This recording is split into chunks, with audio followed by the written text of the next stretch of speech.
and welcome back to another episode of Catch That. I am Naturally Elise, and that's my bro. JR. Hey, and today we are welcoming back our amazing journalist slash historian slash commentator slash my very good friend, Keith Murphy. Hey. What's up? How y'all doing? We are doing amazing. How about you? Pretty good. Awesome. I got your man's over here. He's hogging up the space, you know? He's back. The real star. Yeah, Okay. The real star. Yes. And the namesake of what we'll be talking about today. Tell them who it is. We're talking about the one and only Prince Rogers Nelson and his landmark 1987 album, Sign of the Times. Yes. So we really wanted to talk to you about Prince because you are the Prince aficionado, expert. Yes. Got him up here too. You see it. Yes.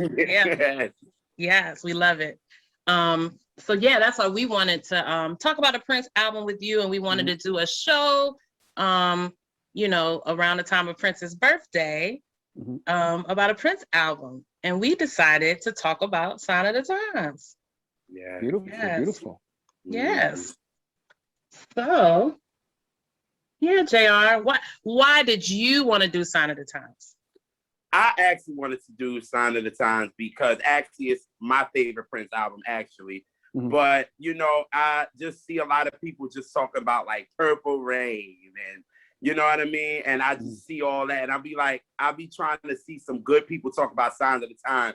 And I haven't. So I was like, sis, we need to do one with Prince. And she was like, all right. And we was like, well, of course, the person we can hit is Keith. So we was like, let's bring Keith back on. Like, that would make so much sense. So I was like, yes, I want to talk about this album with him. You know what I mean? Just have a dope conversation about it. You know what I'm saying? But my first question to you, Keith, is when you first heard this album in full in 1987, what did it do for you? Like, it was like, how did you feel after listening to it? It was too much for me, actually. I was, you got to understand, we was coming off of Purple Rain, Around the World in a Day, and then the Parade album. And as avant-garde in many ways as the Parade album was, as huge as Purple Rain was, as like the middle splitting the difference as much as Around the Way in the Day was, this was like him jumping into a Stevie Wonder bag. And when you hear it, you understand that it was almost him trying to reclaim his Blackness again. And it was almost like an overload of it, like, wow, like I'm in Prince land. Like, this is the ultimate Prince land. And I got to listen to this album again and again and again just to see what I just heard, because it was just all over the place stylistically, genre-wise, ambitious. The man was basically doing most of the album himself. He cut the Revolution off. He kind of separated himself from them. Great studio band, what they were able to do, but he felt that he had to do his lone wolf thing again, So it was a heavy album to really download. Do you feel like after, I know when I heard it, do you feel like you missed the Revolution when hearing it? No, I didn't. You feel like your presence was still on? I didn't. I'll give the Revolution the credit for kind of like opening him up to music that he didn't listen to as a kid. Like, he wasn't a big Beatles fan. He started listening to the Beatles when Wendy and Lisa and everybody came in the picture. He wasn't a huge Miles Davis fan like that. He got that from working with Lisa, who was kind of a Miles Davis fan as well, and also from Eric Leeds, the saxophone player, who was a huge Miles fan. He kind of soaked that in. They brought in different aspects of different type of music that he didn't listen to as a kid. I think that showed up on the album, but in terms of the songwriting, in terms of the musicality, the instrumental, wise, like, no, he didn't really so much miss the Revolution on that album. Well, wasn't this also around the time when he was actually doing Camille with them? Yeah. Well, he was doing the Camille album. There's a bunch of things that was supposed to happen. You know, this album was supposed to be like a 3-disc album almost of him and Revolution. And it was supposed to be this, you know, crystal ball album. Yep. It was going to be very ambitious. It was going to have all of these psychedelic type of stuff. It was going to have some funk stuff. It was going to have some really, really jazzy Miles Davis-y stuff too. It's supposed to have all of that stuff to it. And I actually had the bootleg tape of that. It was circulating. Why are we around. not surprised? Well, yeah, but it was circulating. You know, if you was a Prince fan, you could find his stuff. You know, True. It was circulating around. Now, not all the songs were on there. Some songs, mythical songs that the fans wanted to hear, did not show up on it. They showed up there later when they recently did the Sign of the Times remastered deluxe version. They put all that stuff in it that fans really wanted. But yeah, you got a chance to hear the album that he was going to make with the Revolution before he kind of freaked out and said, you know, wow, I gotta be the lone wolf again. I have to be Cain walking in the desert again with this. You know, I can't really depend on anybody, because that was his personality. His personality was always, you know, can I really depend on you? You know, he never really trusted people like that, because, you know, he's kind of like an abandoned kid a lot of ways. Yeah. So yeah, man. There were some great things on that album. One song that didn't make the album that showed up on the remastered was a song called All My Dreams. All My Dreams, yeah. Yeah. And that's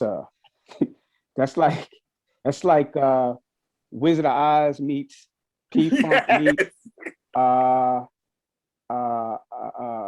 Kid Creole and the Coconuts, you know? It's like it's out there, man. Yeah, it was a lot. It was just like, yeah, a lot. Absolutely.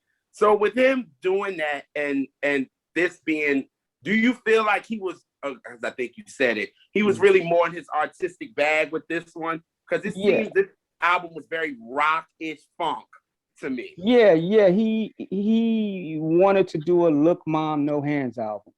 Like every great artist has that album in their catalog where it's like they're showing their peak of who they are.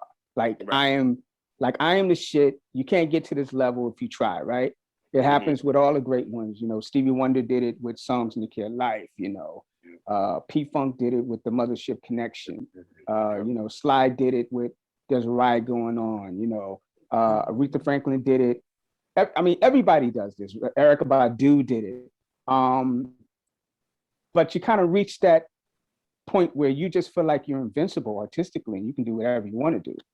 And that's what he was doing with the Sign of the Times album. He was free, the freest that I've ever heard him on any record. It felt like it too. Yeah. It really did. Like Prince was like, I'm gonna do what the fuck I want to do. Yeah, and I don't give a damn if y'all don't like it. Like it's me. And he was also listening to a lot of the Black radio programmers who were telling him, yeah, you gave us Kiss, man, but you know, you're not really, you know, Purple Rain was a little rocky, you know, a little rock-ish, and Sign of the Times was really psychedelic. You know, what about Controversy? Give us, you know, I Want to Be Your Lover. Give us some funk stuff. Give us some sexy dancing. You're not really giving us that. Yeah. And radio was changing. It was still pop oriented. There was still pop stars like MJ doing his thing with Bad, and you know, it was still, you know, larger than life, you know, the crossover Negro era, right? As I said last time. But he specifically made songs on this album to show Black radio, you know, shut up. This is what I am. This is who I am. So you got Sign of the Times, you got Housequake, you got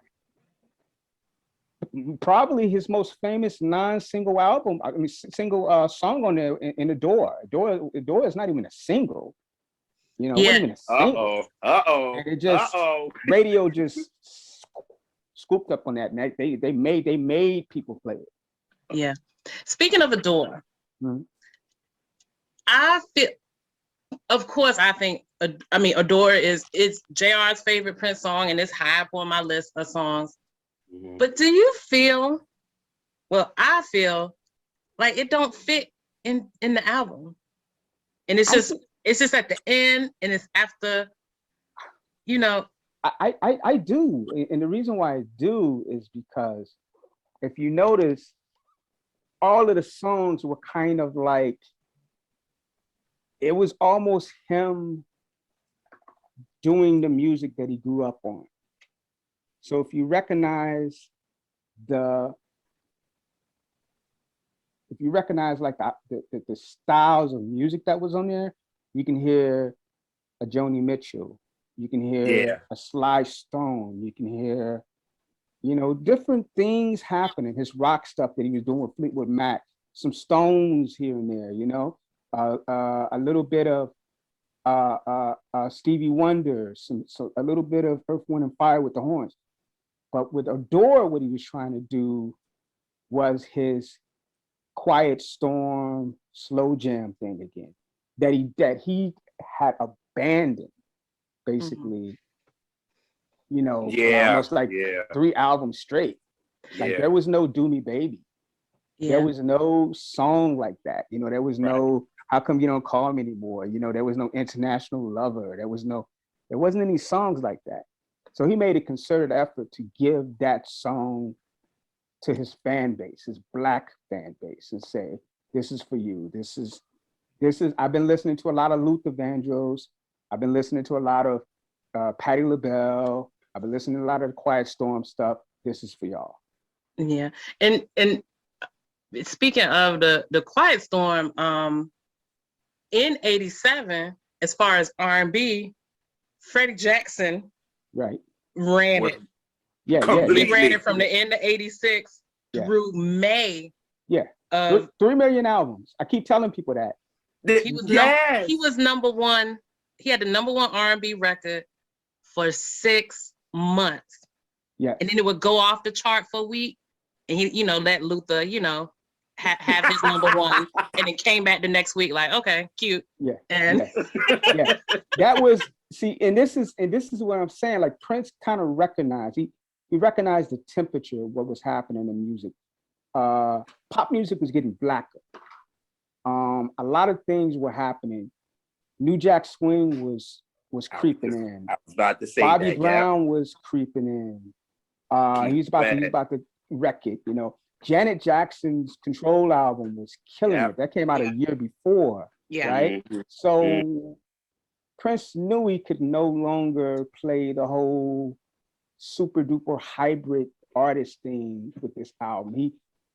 There was some hybrid things on it, but everything seemed to be anchored by Blackness on this album. Even the rock stuff seemed to be anchored by Blackness. So that's when you seen Adore. Of course he would release Adore because Freddie Jackson's doing 3.5 million albums of a straight R&B album without even crossing over. Yeah.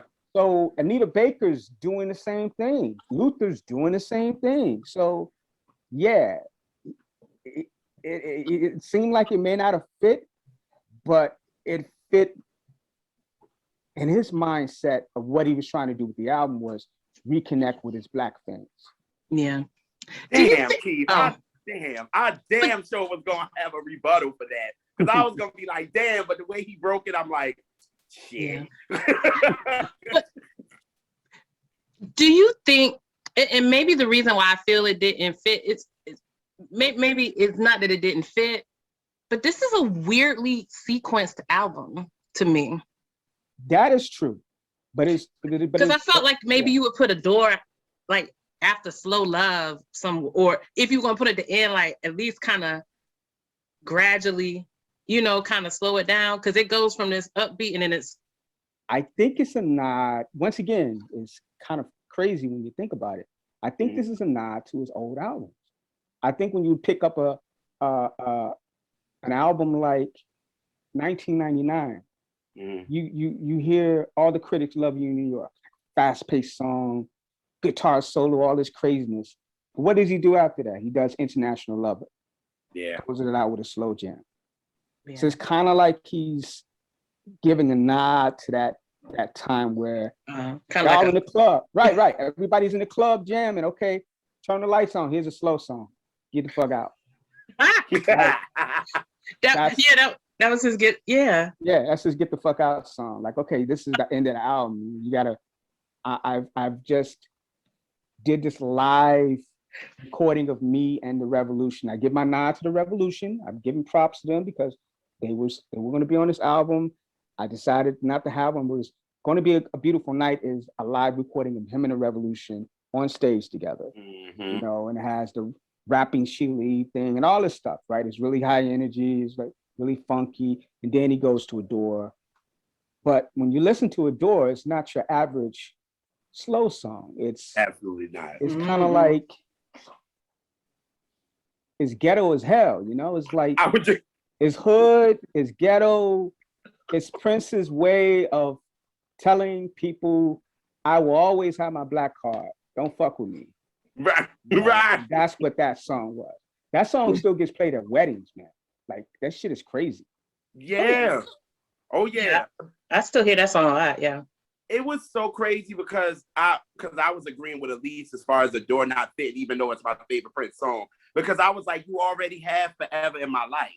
So I was like, you got that. That kind of gave me a door type of vibe. So I was like, damn, do you really need it? But now the way that you broke it down, because I felt like Prince was better at knowing what was going on in the climate than Michael did with Bad. Yeah. To be honest. Because Quincy Jones talks about that. They got into like a little, musical riff because he like, dude, like stuff is changing. This joint can't be this pop stuff. Yeah, Quincy was trying to tell him, because when you really listen to the album, it's pop only. When I say Bad is pop, I don't necessarily mean the music is pop. Mm-hmm. What I mean is it's a clean sound. It's a regimented sound. Yeah. It's a mechanical sound. It's almost like everything that he's doing on that album is very methodical. Yeah, like clinical. Clinical, like, right, very clinical. Whereas Prince is doing some, I'm in a bathtub and I made this album craziness. Yeah. So it was the yin and yang for those guys. And it both worked. Both worked great. Yeah. But I think with Mike, he really didn't see New Jack Swing coming. Prince saw it coming. Yeah. He saw it coming and it freaked him out because he has a New Jack Swing song that he made, like I believe maybe 88, 89. And it's just weird to hear him like that. So I think the way he got it out of him was he worked with Tevin Campbell and did Round and Round. That was kind of his New Jack nod to New Jack Swing. But yeah, he saw it coming. Mike did not see it coming until Teddy tapped Mike on the shoulder and said, "This is that shit you need to be on." And Mike, being the very capitalistic dude that he is, and understanding, like kids call it clout chasing, right? And I mean this in the best possible way. Mike was the ultimate clout chaser. What I mean by that is whatever was the hottest shit going on, when it finally got to his doorstep, he jumped on it. That's right. Prince was different. He was kind of like, if it was really hot, he kind of like, I don't want to be too much around it because then people would think I'm a biter. Right. Right. Mike was like, damn that. Give me my plaques.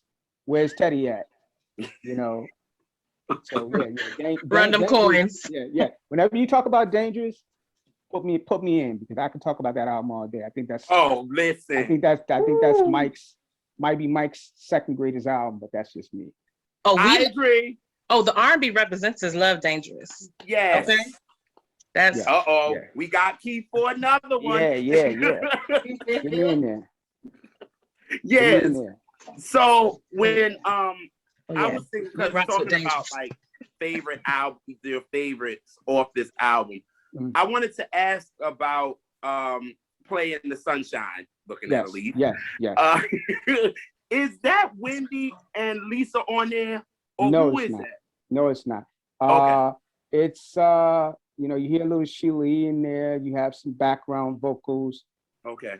From some of the band members that would show up on the Sign of the Times tour. He's basically doing a lot of that stuff himself, like Okay. drums and everything. A lot of that stuff is him. That's I think what happened to him is he kind of freaked out after the Parade album, because that was truly a collaborative album, Parade album. Like, not everything on there, you know, Kiss was him, a lot of stuff was him on there, but he actually was playing with the Revolution on that album. And I think he just wanted the feel of how it was for him to, you know, do everything himself, do the written, produce, the range, you know, thing that you always saw on the Prince albums. Right. So, you know, a song like Playing the Sunshine, it sounds like a big band album. It does sound like that. But it's, you know, mostly him, you know, on a lot of those instruments. So that's the greatness of that album. That's the greatness of that whole feel of the album. It feels like a band, but it's really damn near him. Wow. So with that being said, what is your favorite on the album, if you had to pick? Well, I mean, you know, I'm like most of the nutty fans, hardcore Prince fans. So, you know, I always go back to the Ballad of Dorothy Parker. I think that's like genius. I think it shows that he was one of the greatest drum machine producers, drum machine arrangers. If you are like a hardcore hip hop head in the early 90s, mid 90s, and you was all about the SP 1200 and all of this stuff, and Pete Rock and Premier and all of this shit, you know, all that crazy RZA and all that shit, then you love that song because you can hear what he was doing with the drum machine on that. It was just insane. And then the story that he's telling, it's like it's dreamy, it's weird. It's like, oh my God, you know, he's talking that about pen, that pen on that song, like yes. It's like, so weird, but it felt so good. It felt good, but when you dissect the lyrics, he's talking about some shit. He's talking about him having trouble with his woman. Mm-hmm. They're having violent arguments. He steps out, clear his head. He meets the waitress. Waitress tells him, let's go to the crib. He says, okay, cool, but I got to leave my pants on. Hint, hint, safe sex. It's a lot of things going on in that. And then he turns on the radio and then he hears Joni Mitchell, who's his like favorite artist. He's a Joni Mitchell stan. And the actual Joni Mitchell words from the album, you know, help me, pops up, help me, I think I'm falling. And you hear that and you hear love again. And like it's like so much ear candy in there, but it's deep and it's cool. It's very Sly Stone-ish, you know, it's really murky, it's underwater, it's funky, it's jazzy, it's just a lot of stuff going on. Yeah. It's so many hidden messages in there. You know what I mean? Like, I love that record. I love that record so much. Like that. I also like on a silly, whimsical side, I like Starfish and Coffee because it's such a good feel-good song. Like if you're feeling bad about something and that song comes on, it's just so silly and whimsical. And, you know, you're listening to it and you're like, I should not like this song, but I like this song. You know, it's one of those type of songs, you know what I'm saying? Because it's like, once again, even when Prince is doing silly shit, you listen to the track, man. There's a backward snare happening. There's like weird keyboard stabs happening. It's like it's like even when he's being silly, he's being serious, and that's like something to me. That's like George Clinton-ish. Like George Clinton was a silly person, but he was being serious with a lot of this shit too. So, yeah.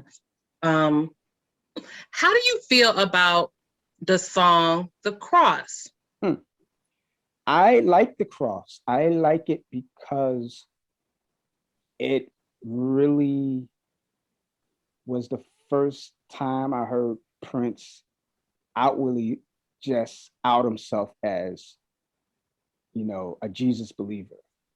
As like, he never really put it out there as heavy as he had on that one. Like he'll say, you know, he'll say it like in a parable, like for the tears in your eyes, he'll mention Jesus in that way. But this is more like, you know, on the cross. He died for your sins type thing, you know, and it's like he's breaking it down to his lowest level of like, you know, even the hood is going to get flowers, you know, even the homeless is going to get flowers. There'll be flowers and bread for all of us, right? So yeah, it was jarring here the first time. It really was. But I liked it. Yeah, I was going to say that because that was one of those songs in, you know, for years that it's not even that I didn't like it. It's just I just didn't pay any attention. It was just like, oh, okay, next. But as I've gotten older, yes, I've come to like really appreciate that song more because it's just I mean, it's vulnerable to talk about your spiritual beliefs. And so that's just that's a very vulnerable moment. And then to put it in such a very rockish, yes, that's sounding the key. rockish song, like he was just like, this is who I am, you know. Yeah, it's so cool listening to that album because you figuring out who was listening to the album at the time, like what other artists was listening to the album, like, and you hear stories about like, you know, Duff McKagan from Guns N' Roses. He's a huge Prince head. He loved that album. He loved the 1999 album. But then you hear, you know, R&B cats listening to this album because, you know, he was giving it up with Adore and If I Was Your Girlfriend and songs like that. So he gave something to everybody. You know, if he was a rock head, you liked it. If he was a jazz head, you liked it. If he was an R&B head, you liked it. He gave something to everybody to like on that album. I think the cross also opened that door for what he did and got a little bit more spiritual too. Yes, because I think about when he did on the Love Symbol with My Name Is Prince and how he like really goes in, like he said, you know, for the 6th day he made and then the 7th day he made me. So it was just like he really got deep with it. And I always felt like the cross was the opening for that. Because he was never that direct about it. Right. Like you had to kind of read between the lines with him. Like you had to be like, okay, what is he? Is he? Oh, maybe not. But this one, it was just like, boom. This is what it is. And if you can't accept that, hey, but I'm opening myself to you. You know what I mean? Yeah, his family, I believe they were like 7-day Adventists or something like that. I think he kind of grew up in a very religious household. And I think that had a lot to do with how he came out, you know, a lot of how he ended up being Prince. You know, it seemed like he was trying to, for the longest time, insulate his religious beliefs, you know, keep them close. Then he became a Jehovah's Witness in the late 90s, and it just all came out. Like it's what I believe in. If you don't believe in it, whatever. So yeah, he really was a spiritual dude, but he was almost like a spiritual dude in the mode of Marvin Gaye, the sexual and the secular type of thing. But I think towards the 90s, he really got like straight up, like the Rainbow Children is basically his ode to like, this is my gospel, this is his gospel. It's gospel. Yeah. So I'm gonna be mean right here, Keith, and I'm gonna say this. If you had to take off a song off this album, you have no choice but to take one song off this album, what would it be? Wow, that's tough. You know, I'm gonna say You Got the Look only because it was such a big hit and it was so Prince by numbers to me. It's a great song. It's a fun song. You know, it's a sing-along song. You know, it's a song that if you're in karaoke, that shit goes. Like everybody singing the chorus, and you're like, you know, somebody can do Sheena Easton's part, and you can do Prince's part, and you know all of it. But yeah, I could get rid of that album, you know, with a closed fist. You know, that's me. I thought you was gonna be like, them Prince stands to be like, there's no song that you can take off this album. I was like, come on now. Every album you gotta look at it. Look at shit objectively. You know what I'm saying? Right. And you know, with taking a song, it's not saying that you don't like the song. It's just saying what could have still made it a complete album, but without. Exactly. Right. On the low, I just wanted All My Dreams to be on there, All in My Dreams. You know, I wanted that. See, the way I always envisioned the album was having a door show up before It's Gonna Be a Beautiful Night, do A Beautiful Night, and then close with All My Dreams. Because it sounds like that song sounds like it should close an album. But I think he just didn't want it on there because the Revolution is on there really heavy, man. It's like it's as much as a Revolution song as it is a Prince song. So, but when it pops up on the remastered joint, because I think the Prince estate, I did a piece about how the Prince estate was really kicking ass with these albums, these re-releases, and the stuff, the moves that they're making, and you know they've been doing a good job with these re-releases. When that joint popped up, a lot of the hardcore Prince heads were really happy because they finally got a good audio version of that song and a lot of other songs that were supposed to be on that project. I really thought that should have been on there. You know, I was just discussing with one of my homeboys today because I knew we was gonna talk about this. I was discussing with him, and I was like, "Yo, Housequake to me, I'm just missing James Brown saying "ow" on it." Right, like to me, like I'm saying, like it's just like, yo, I was blasting that thing this morning in my car, and I was just like at the gas station, dog, and I was like, forget that. I'm leaving my car on while I got the gas on. It's 5 a.m. And people probably looking at me like I'm nuts, but I'm like, yo, this song is ill. Like he going in on this record, and I'm like, I just need James just to do that. That's it. It's like Housequake is such an old love letter to like, because he's a James Brown stan. Oh yeah. And you can definitely hear that. Yeah, and what he does is he does it. He'll do it here and there where you can really hear it, but he does it more as a band leader more than anything else. The way he counts off and everything. But Housequake is one of those songs. Was like if James Brown and P Funk came together, how would it sound? And that's Housequake. It's like it's a weird funk, but it's rooted funk. You can hear a lot of the rootness to it. You can hear like the jingling of the guitar. You can hear the breakdowns. You can hear the call and response. Like everything about it is just black as hell. But he does the sped up Camille voice on it. So it's weird. So Prince always liked to mess with people in that way. Like give you something that's just from the dirt, but weird as fuck. Yeah. And one thing, and one of the reasons this is one of my favorite Prince albums is all the because I'm a huge funk head and I can hear the funk all through the up tempos. Like like it's dance, you know? Right. It make you move your shoulders, sis, because you move your shoulders. Right. And then you go back and you listen to the lyrics and you're like, oh, it's a great pen on this too. So I can dance, but he talking about something. Yes. You know?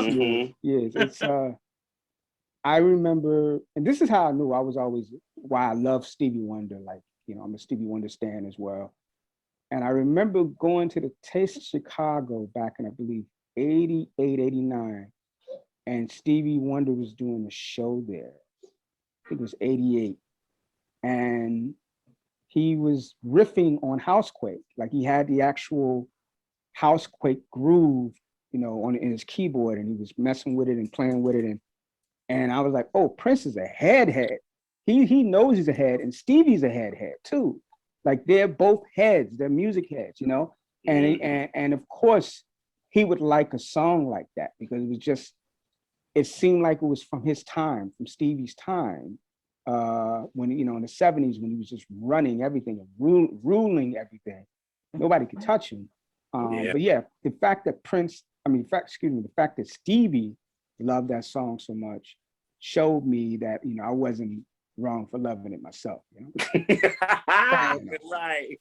It's like, well, Stevie loves it, so yeah, we're good. And it's Stevie's birthday today too. Happy birthday, Stevie. Yes. And when this episode airs, it is going to air the day before Prince's birthday. Wow. Yeah. Wow. Okay. Cool. Yeah. So with this catalog and summing everything up, where would you put this album in his catalog for you? Well, for me, it's his greatest work. It's the album that if I wanted to prove the people that Prince had no peer in the 80s, I give him this album. I say, listen to this album and tell me who was on his level. And then when I explain, he did 98, 97% of everything on his album, maybe except the horns and a few background vocals from here and there. Yeah. And I explained that part to them. And I explained the fact that he knew New Jack Swing was coming and he resisted the temptation of, he could have easily got Round and Round and early version of Round and Round. And, I know it was made by like 1989, 89, 90, but he could have wrote something like that and put it on the album really quick. But he kind of like tempered himself. Because I think Guy came out that year. I believe their debut came out in 87, right? If I'm not mistaken. Guy Keith Sweat came out in 87. Yeah. Guy Keith came Sweat, out in 88. Yeah. So Keith Sweat came out. And that was who really is the, if you want to keep it a buck, that was the beginning of New Jack Swing. Oh no, it is. He's the godfather of that shit. Come on, man. But people like to automatically go straight to Teddy, and nah. Well, I mean, but they go automatically to Teddy because Teddy produced the album, right? But yeah, but they don't like to talk about Keith. And right, because he's a no singing nigga sometimes, and you get into that. But he's got. And they like to give it to Bobby. And they Bobby too. But yeah, that Make It Last Forever album was kicking everybody's ass. Perfect album. Perfect album, and it changed the landscape, the whole landscape of Black music. Yes, and like I said, once again, Prince understanding what's going on. Even after that, he understood what was happening. He understood that, but you know what? It made him happy because what you saw is, he kind of reverted back to his princely weirdness with the Love Sexy album. But then he saw that the Black music has totally changed by like 88, 89, right? So he kind of went insular with it with Graffiti Bridge. But then with the Diamonds and Pearls album, he kind of said, okay, you know what? Yeah, I give up, guys. Here's my Black as Hell. Here's my Black as Hell R&B. Right, here's my Black as Hell R&B album on my own terms. And you're gonna like it too. Right, I'm black, y'all. I'm black, y'all. I'm looking at black. So yeah, it's a landmark work, and it really, to me, like I said, it's only certain albums to me that really hit that level, like like a song, Music of My Mind, albums, like albums on that level. I'd say my favorite Stevie album. Yeah. So Off the Wall, I feel the same way about that album. It's certain albums that you listen to and you say, you know what, y'all really got to get on that level to really get on that level. Yeah, that's when all those artists were in the pocket. Yes. Big pockets. Yes. And that's what me and Elise was saying too. We was thinking that Adore. Do you feel like this, Keith, that Adore could have been on Love Sexy? I do, but I think Love Sexy was a bit too Liberace for Adore to have the space that because the songs on there were more quirky. Than anything else. I think he had to have, like I said, he was listening to a lot of Luther Vandross and Patti LaBelle. Like he was listening to a lot of Vandross, and you would never think that about Prince. Like you never think of Prince being a Luther Vandross guy, but he respected him immensely. He respected his vocals immensely. There's a video of Vandross on stage at some award show, and Prince is like led the applauding, standing applaud. He led it. He was the first one jumped up and applauded. So, I don't think it would have really fit. Yeah, but you know what? That doesn't surprise me that he would like a Luther because of the way I would feel like he would like a Luther because of the way Luther's musical mind works and how Luther arranges. And I could see him being attracted to that, to Luther's style and music. Yeah. I think he also liked the fact that Luther was a guy that played by his own rules and never really tried to do what everybody else was doing. And I think he kind of respected that. He respected people that stuck to their own guns and didn't really, you know, go crazy when it come to trends. You know, Luther Vandross wasn't a big trend guy, you know. I think he did like one for a little bit. Let's keep it real. Swing song with Janet, you know, and you know, but that was only because he liked Janet Jackson. And it was for the movie. Jimmy Terry Lewis. And he was like, let me do a song with y'all because people don't think that I have that in me. They don't think that everybody thinks I'm always a serious vocalist. Let's have some fun on this. So right. Yeah, that's a whole nother story, man. Yeah. Yes. So let's see. Our word association. Okay. Yes. All right.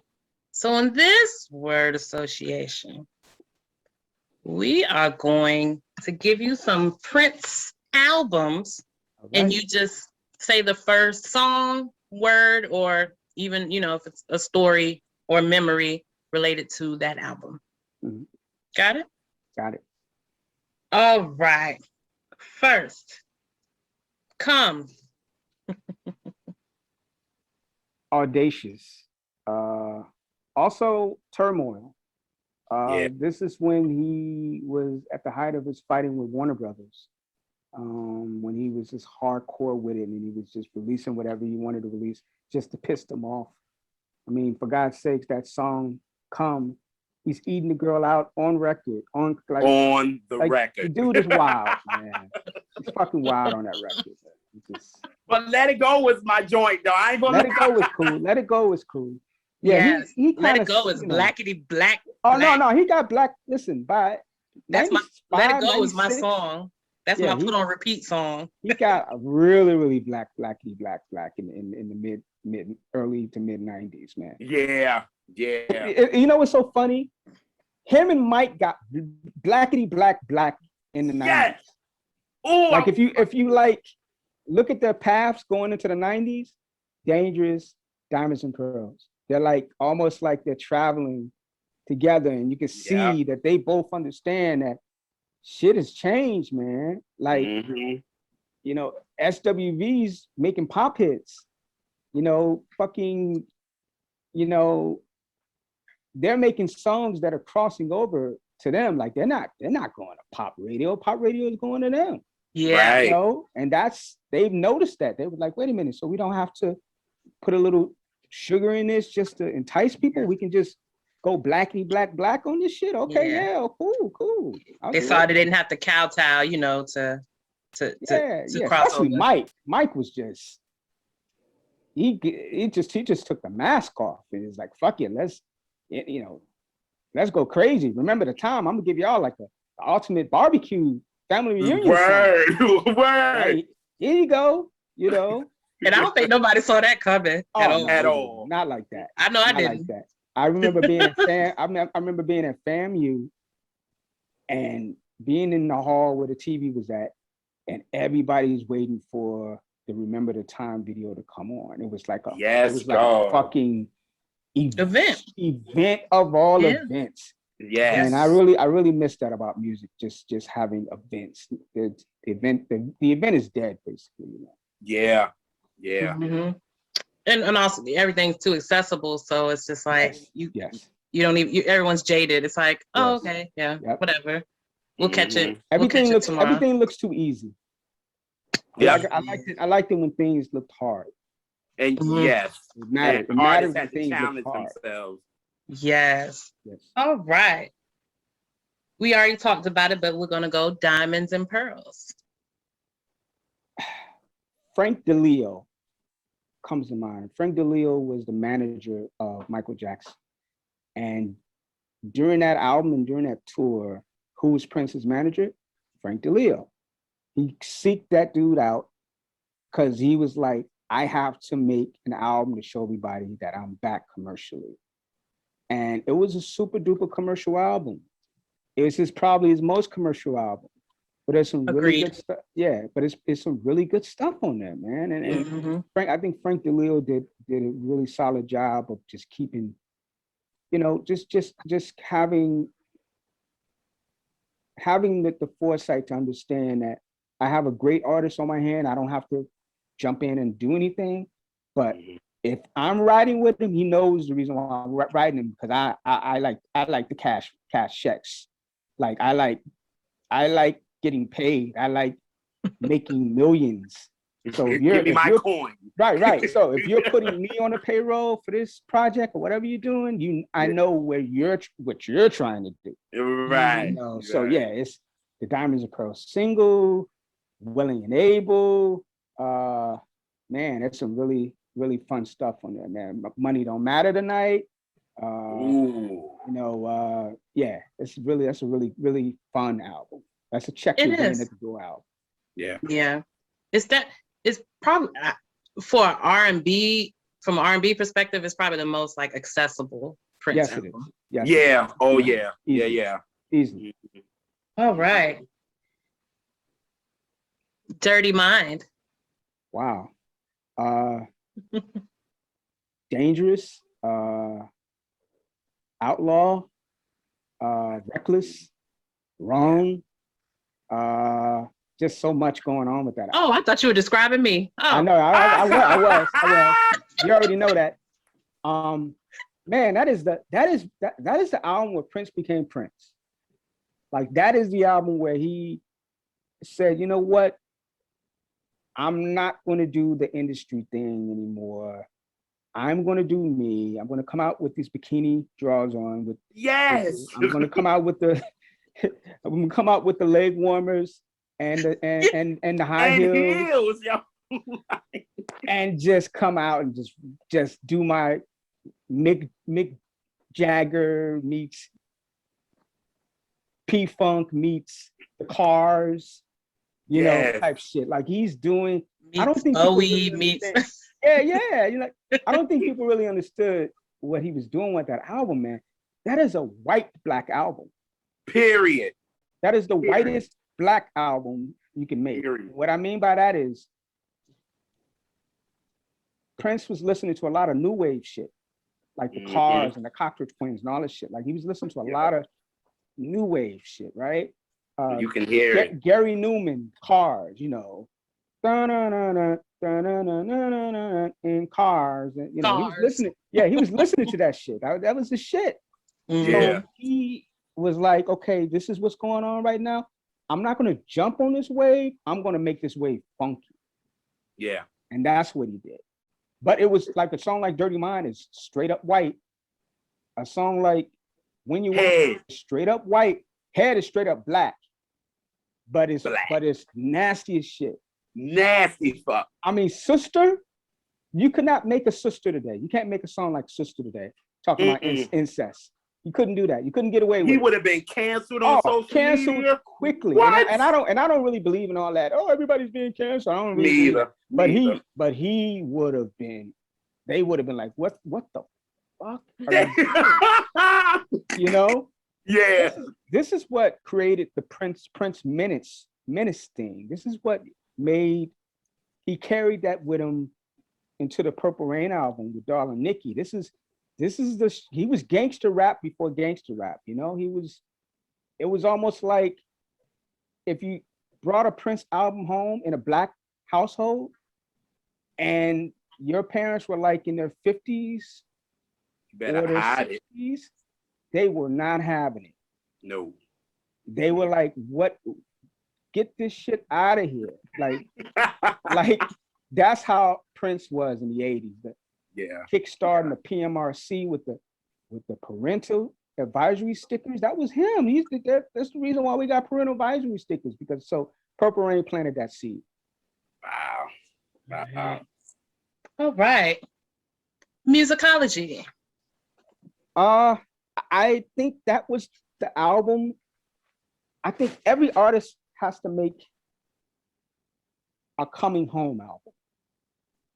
They have to make a nostalgic album. They have to make an album where they can look back on their past and say, man, This is how life was. That's what that album to me is.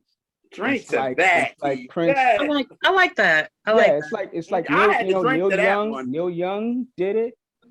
The Beatles did it. You know, everybody. Mhm. John Lennon did it with the Double Fantasy album. Looking back at his life, you know, everybody does it. So that was Prince. Looking back at his life, he was not a nostalgic person.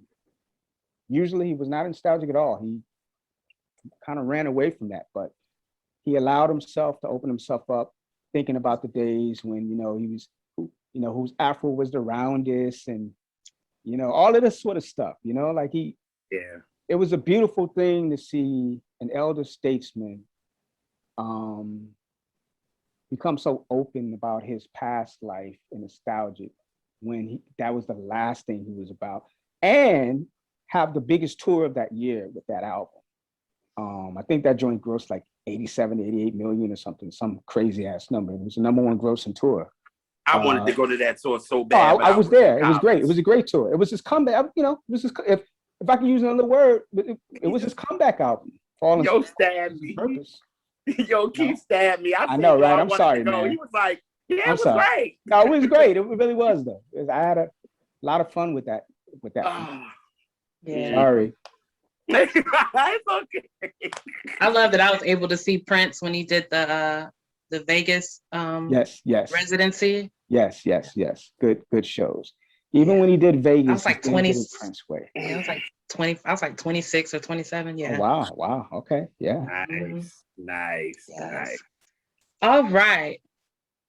And one of my personal favorites, piano and a microphone. Oh, wow. Yes. Good to hear Prince. Basically, they're pulling the curtain back to show you how he wrote songs. Mm-hmm.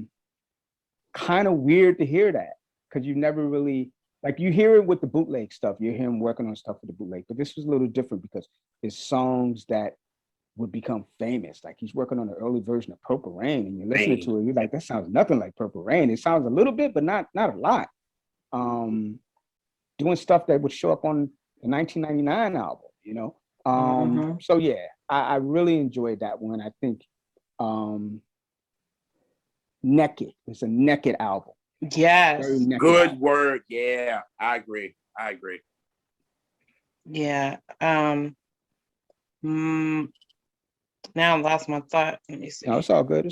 No, I just think it is. I just think that and that's what I like. We can actually see them being artists. You know what I mean? And hearing that, like hearing the Purple Rain, like to hear it on that and to hear what we got, it was like, whoa.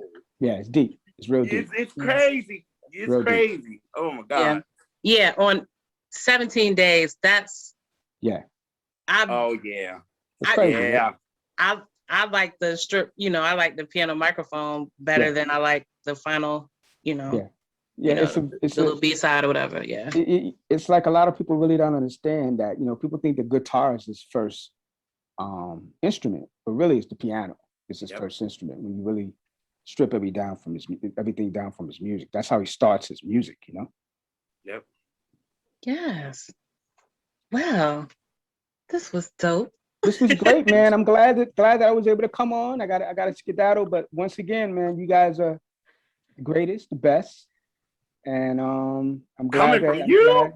God, I'm taking a shot after this. Listen, you guys are great. He was already taking a shot anyway. So. Don't do that. Yeah. So yeah, I'm glad that I was on, and whenever you guys want to do the whole crossover era, 80s era, I'm with you, man. That whole era was crazy. Pointer Sisters, all that shit, man.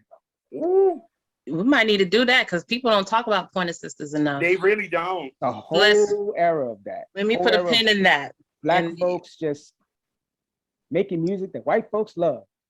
So, matter of fact, that's what we talking about next. Pointer Sisters. Oh, then after that, we got to get them for Dangerous.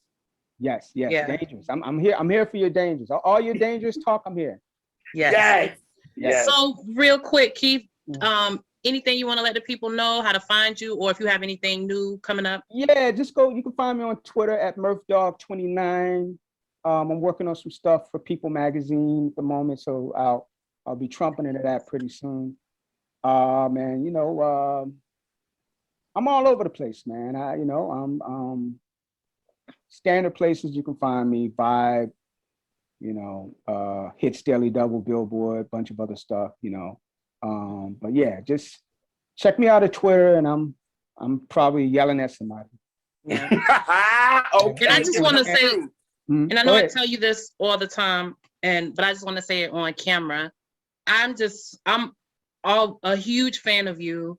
I think you do amazing things. You do amazing work, amazing research, and like yes, you're my friend, but you're also a hero of mine. And I just wanted to say that for everybody. You're trying to make me cry. I got another interview to do. You're trying to make me cry, man. I got to get out of here. You stop making me all misty-eyed and shit. Cut it out. Yes.